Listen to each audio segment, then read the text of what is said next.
Bismillahirrahmanirrahim. Assalamualaikum warahmatullahi wabarakatuh. Alhamdulillah, hari ini Allah masih memberikan kita kesempatan, masih memberikan kita kesehatan, dan yang paling besar adalah nikmat keimanan dalam diri kita. Patut kita syukuri dengan mengucapkan hamdalah alhamdulillahirabbil alamin. Salawat serta salam semoga tetap tercurah kepada Nabiullah Muhammad SAW yang telah memberikan kita teladan, dan semoga kelak kita mendapatkan syafaat di yaumul qiyamah. Teman-teman mahasiswa yang berbahagia, rasanya senang sekali hari ini saya bisa menyapa teman-teman semuanya dalam acara Pesmadin, Pesantren Mahasiswa Diniyah VBIIN Surakarta, dalam rangka menyampaikan materi mengenai fikih wanita. Nanti ada beberapa materi yang ingin saya sampaikan, ada 5 materi. Untuk materi yang pertama kali ini, saya akan menyampaikan mengenai aurat wanita. Nanti pasti teman-teman akan bertanya-tanya, kenapa sih kita harus mempelajari tentang fikih wanita? Apa pentingnya? Apa perbedaannya dengan fikih pada umumnya? Karena perempuan merupakan makhluk yang diciptakan Allah dengan kekhususan, maka di sini terdapat sebuah hukum aturan Allah yang disebut dengan fikih wanita. Untuk yang pertama, kita akan membahas tentang apa itu fikih wanita.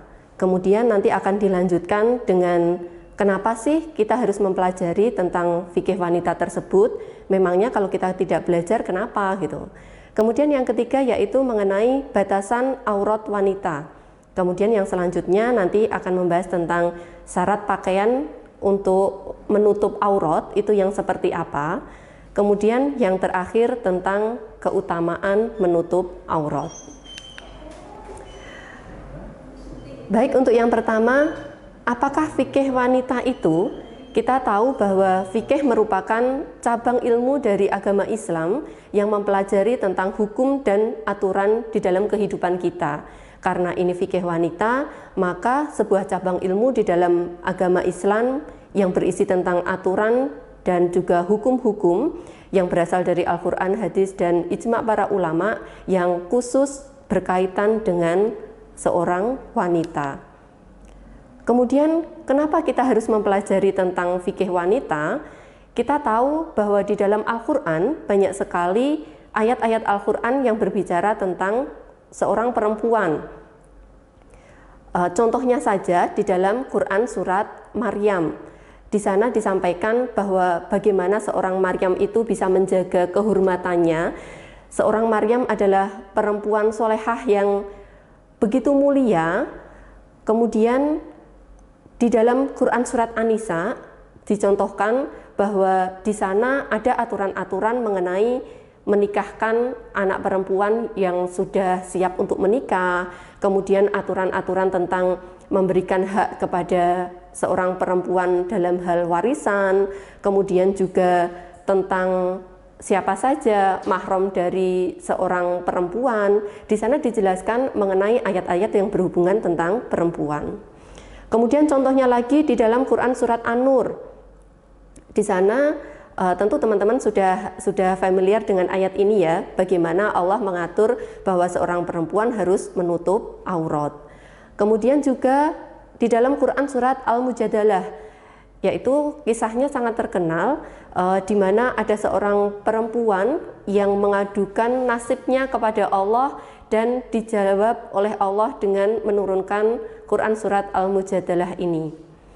Kemudian ada surat At-Tahrim, yaitu bagaimana perjuangan seorang Siti Asiyah ketika berumah tangga dengan seorang Fir'aun. Itu adalah contoh-contoh di dalam Al-Quran, ayat-ayat yang membahas khusus tentang perempuan. Maka berdasarkan ayat-ayat tadi kita ketahui bahwa seorang perempuan itu mempunyai aturan yang dikhususkan oleh Allah, maka kita harus mempelajarinya. Kemudian yang selanjutnya yaitu Allah selain menciptakan seorang pria juga menciptakan seorang wanita. Bagaimana di dalam Quran surat An-Nisa ayat 1 disampaikan bahwa sesungguhnya Allah dulu telah menciptakan hanya seorang laki-laki saja, yaitu Adam. Kemudian Allah menciptakan pasangannya atau istrinya yaitu Hawa. Kemudian Allah memberikan karunia berupa anak-anak yang dilahirkan dari Adam dan Hawa sampai kita saat ini.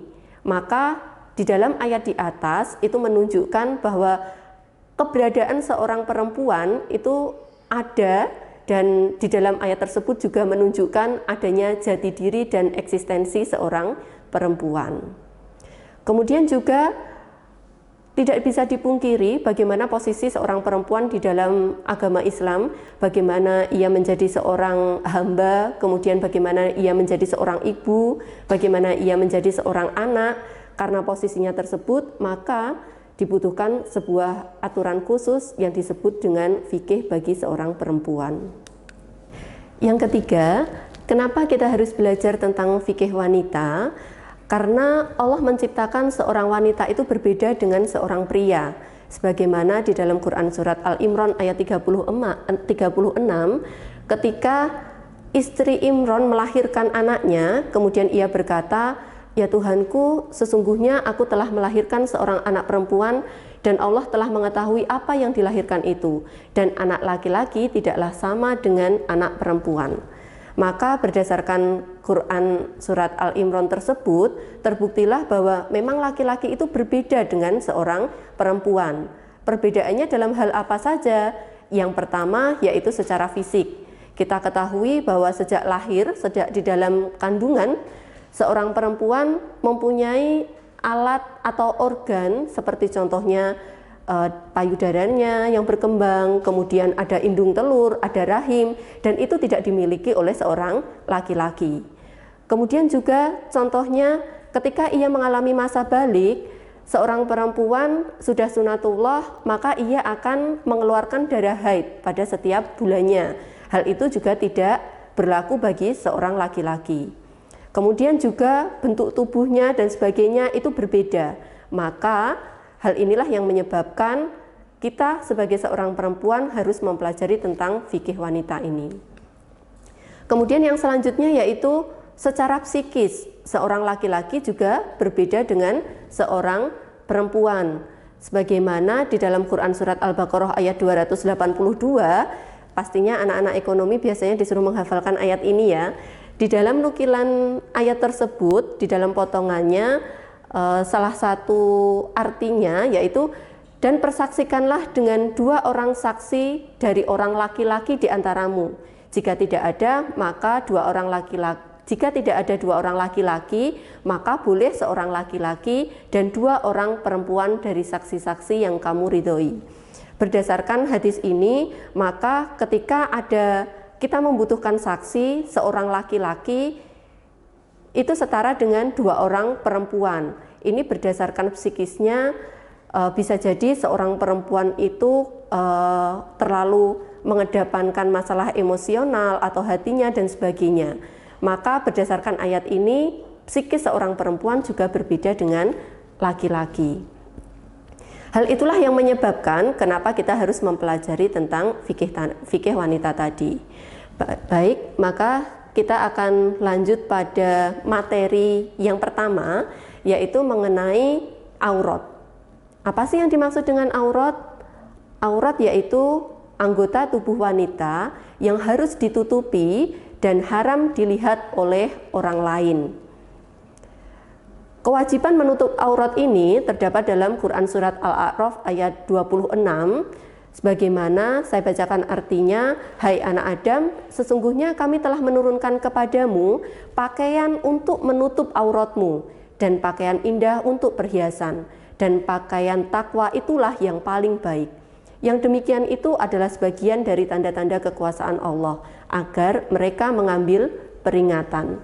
Jadi dijadikan sebagai dasar bahwa dalam Quran surat Al-A'raf ini kita melihat bahwa Allah menyuruh kita sebagai seorang perempuan untuk menutup aurat kita dengan menutupinya menggunakan pakaian. Kemudian di dalam hadis juga disebutkan bahwa Rasulullah bersabda, "Jagalah auratmu kecuali kepada istrimu atau budak yang kamu miliki. Kemudian ditanyakan kepada beliau, bagaimana jika terjadi percampuran, di situ ada laki-laki kemudian juga ada perempuan. Jika kamu berupaya tidak seorang pun melihat, maka jangan sampai ia melihat aurat tersebut. Kemudian ditanyakan lagi, bila salah seorang dari kami sendirian bagaimana ya Rasulullah? Kemudian Rasulullah bersabda, kita lebih berhak malu kepada Allah daripada kepada manusia. Kemudian juga di dalam hadis yang lain, Rasulullah bersabda, hai Asma, jika seorang wanita telah haid, maka tidak diperbolehkan baginya dilihat, kecuali ini dan ini. Ini dan ini itu beliau menunjukkan wajah dan juga telapak tangan. Maka berdasarkan Al-Quran dan hadis ini, ketika kita sebagai seorang perempuan sudah mengalami masa balik, kita diharuskan untuk menutup aurat. Kemudian yang selanjutnya yaitu syarat-syarat pakaian yang bisa digunakan untuk menutup aurat.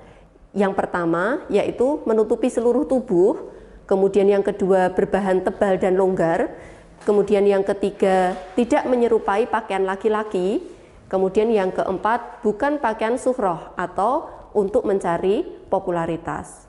Baik, untuk yang pertama yaitu menutupi seluruh tubuh.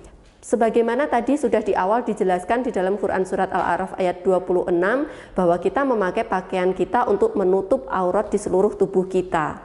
Kemudian yang kedua yaitu syarat pakaian untuk menutup aurat kita yaitu berbahan tebal dan longgar. Mungkin ini yang sering di antara kita lupakan, kadang kita hanya sekedar memakai pakaian saja tanpa memperhatikan ini. Padahal di dalam hadis Rasulullah bersabda bahwa suruhlah ia memakai pakaian lagi di dalam baju tipis itu, karena aku khawatir bahwa baju itu akan memperlihatkan lekuk tubuhnya. Hadis riwayat Ahmad. Kemudian yang selanjutnya yaitu tidak menyerupai pakaian laki-laki.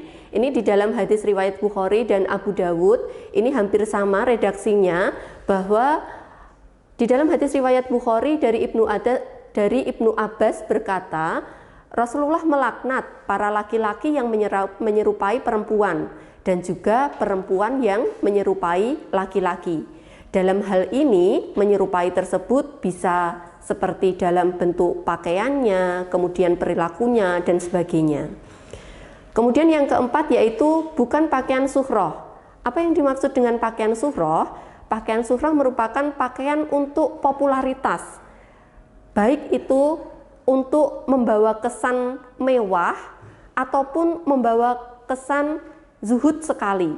Jadi ada orang yang memakai pakaian sangat mewah agar terkenal, atau ada orang yang memakai pakaian sangat lusuh agar dia kelihatan sangat zuhud.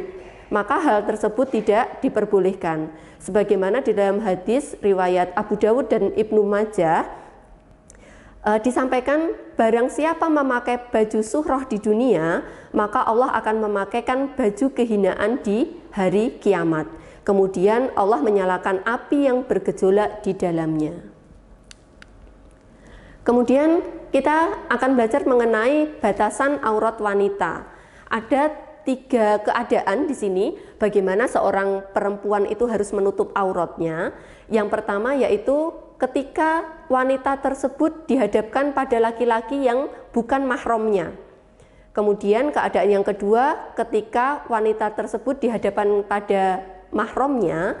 Kemudian yang ketiga aurat wanita ketika dihadapkan pada wanita lainnya. Untuk yang pertama yaitu aurat wanita di hadapan lelaki yang bukan mahramnya. Para ulama sepakat bahwa perempuan yang di hadapannya ada laki-laki yang bukan mahramnya, dia harus menutup seluruh anggota tubuhnya kecuali wajah dan telapak tangan. Meskipun pengecualian ini untuk wajah dan telapak tangan itu masih menjadi perselisihan bagi sebagian para ulama. Kemudian ini dalilnya yaitu di dalam Quran Surat Al-Ahzab ayat 59 bahwa Hai Nabi, katakanlah kepada istri-istrimu, anak-anak wanitamu, dan istri orang mukmin, hendaklah mereka mengulurkan jilbabnya ke seluruh tubuh mereka. Yang demikian itu supaya mereka lebih mudah untuk dikenali. Karena itu mereka tidak diganggu, dan Allah adalah Maha Pengampun lagi Maha Penyayang. Kemudian yang selanjutnya, ini adalah keadaan di mana seorang perempuan ketika dihadapkan pada mahramnya. Jadi seorang perempuan itu diperbolehkan melihat anggota tubuh dari wanita yang mahramnya itu sebatas anggota wudunya. Seperti contohnya kepala, muka, leher, kaki. Jadi ketika dengan mahramnya boleh dengan tidak menggunakan jilbab tetapi terbuka sebatas anggota wudunya saja. Kemudian yang ketiga yaitu mengenai aurat wanita di hadapan wanita lainnya, yaitu seperti batasan aurat wanita dengan mahramnya, yaitu boleh memperlihatkan sebagian tubuhnya seperti anggota wudunya tadi, seperti betisnya, kakinya, lehernya, kepalanya, seperti itu. Kemudian kenapa kita harus menutup aurat? Apa saja keutamaan dari menutup aurat tersebut? Yang pertama adalah mentaati perintah Allah, kemudian yang kedua jauh dari siksa api neraka, kemudian yang ketiga yaitu jauh dari berbagai macam gangguan. Sebagaimana telah dijelaskan di atas bahwa menutup aurat itu merupakan kewajiban, sehingga dengan menutup aurat tadi kita berusaha untuk mentaati apa yang telah diperintahkan oleh Allah. Kemudian jauh dari siksa api neraka. Terdapat hadis dari riwayat Imam Ahmad dan hadis riwayat dari Bukhari Muslim. Ada dua golongan penghuni neraka yang aku tidak pernah melihat keduanya sebelumnya. Wanita-wanita yang telanjang, berpakaian tipis, dan berlenggak-lenggok. Dan kepalanya digulung seperti punuk onta. Mereka tidak akan masuk surga dan mencium baunya. Dan laki-laki yang memiliki cambuk seperti ekor sapi yang digunakan untuk menyakiti umat manusia.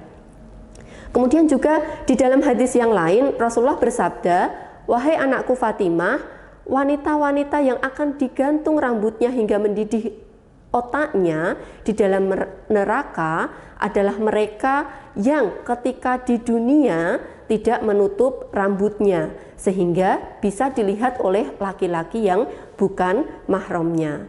Maka berdasarkan hadis ini, ketika kita tidak ingin disiksa kelak di neraka, maka kita harus menutup aurat kita.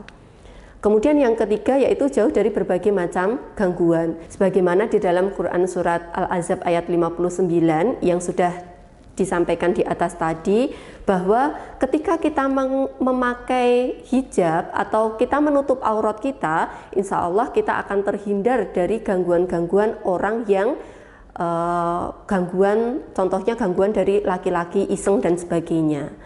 Mungkin hanya itu yang bisa saya sampaikan. Semoga materi yang sedikit ini bermanfaat untuk teman-teman Pesmadin semuanya, dan semoga kita sama-sama belajar untuk berusaha menutup aurat kita dengan sebaik-baiknya.